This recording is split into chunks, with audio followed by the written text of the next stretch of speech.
जब से लोकसभा चुनाव का रिजल्ट आया है तभी से सबके मन में सवाल था कि वायनाड या रायबरेली, आखिर कौन सी सीट छोड़कर किस सीट को चुनेंगे राहुल गांधी।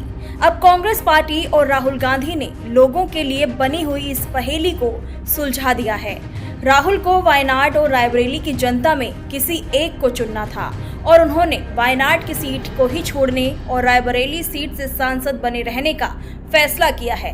अब खबर ये है कि प्रियंका गांधी वायनाड लोकसभा सीट पर उपचुनाव के साथ ही अपना सियासी डेब्यू करने वाली हैं। अब अगर प्रियंका जीत जाती हैं तो वो पहली बार लोकसभा पहुंचेंगी और पहली बार लोकसभा में भाई बहन की जोड़ी एक साथ दिखाई दे सकती है। वहीं पहली बार ऐसा होगा जब नेहरू गांधी परिवार के 3 सदस्य एक साथ संसद में होंगे।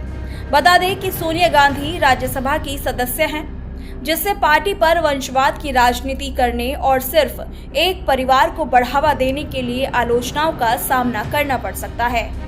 अब सवाल ये उठता है कि राहुल गांधी ने क्यों वायनाड की सीट को छोड़ा और रायबरेली को चुना। रिपोर्ट्स की माने तो वायनाड सीट छोड़ने की सबसे बड़ी वजह यह है कि पार्टी उत्तर प्रदेश में सियासी लड़ाई जारी रखना चाहती है। वहीं राहुल ने वायनाड के लोगों को दिए संदेश में कहा कि अब आपके पास 2 सांसद होंगे, मैं लगातार आता रहूंगा। वायनाड के लोगों ने मुझे समर्थन दिया, बहुत मुश्किल समय में लड़ने की ऊर्जा दी। साथ ही प्रियंका गांधी ने भी इस दौरान कहा कि मैं वायनाड के लोगों को राहुल की कमी महसूस नहीं होने दूंगी, मैं कड़ी मेहनत करूंगी, वायनाड में सभी को खुश करने की पूरी कोशिश करूंगी और एक अच्छी प्रतिनिधि बनूंगी।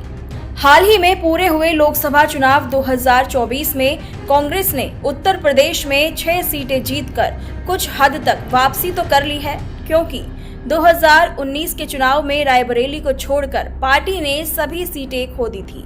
इसमें अमेठी भी शामिल थी, जहां स्मृति ईरानी ने राहुल गांधी को हराया था। पार्टी 2019 में यूपी में अपने सबसे निचले स्तर पर पहुंच गई थी और राज्य में उसका वोट शेयर सिर्फ 6.36% था। वहीं 2014 में भी हालात कुछ ज्यादा अच्छे नहीं थे और पार्टी सिर्फ 2 सीटें रायबरेली और अमेठी जीत पाई थी। तब यूपी में कांग्रेस का वोट शेयर 7.53% था।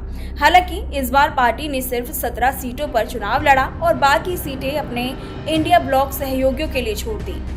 इनमें से कांग्रेस 6 सीटें जीतने में सफल रही और सीमित सीटों पर चुनाव लड़ने के बावजूद उसका वोट शेयर बढ़कर 9.46% हो गया।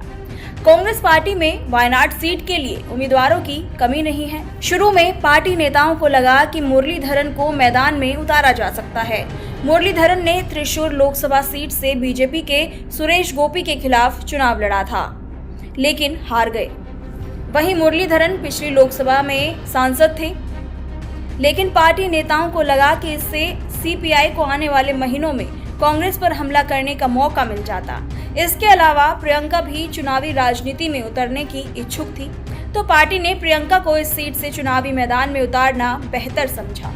देखा जाए तो प्रियंका गांधी के वायनाड सीट से उतरने के बाद कांग्रेस पार्टी को आलोचना का भी सामना करना पड़ सकता है। शायद यही वजह है कि लोकसभा चुनाव के दौरान प्रियंका अमेठी से चुनाव लड़ने से इनकार करती रही, लेकिन कांग्रेस पार्टी का सोचना था कि प्रियंका चाहे चुनाव लड़े या फिर ना लड़े, बीजेपी वंशवाद के मुद्दे पर कांग्रेस पर हमला करती रहेगी और जब प्रियंका का चुनाव लड़ना पक्का हो गया तो बीजेपी की तरफ से ये हमला और तेज हो सकता है।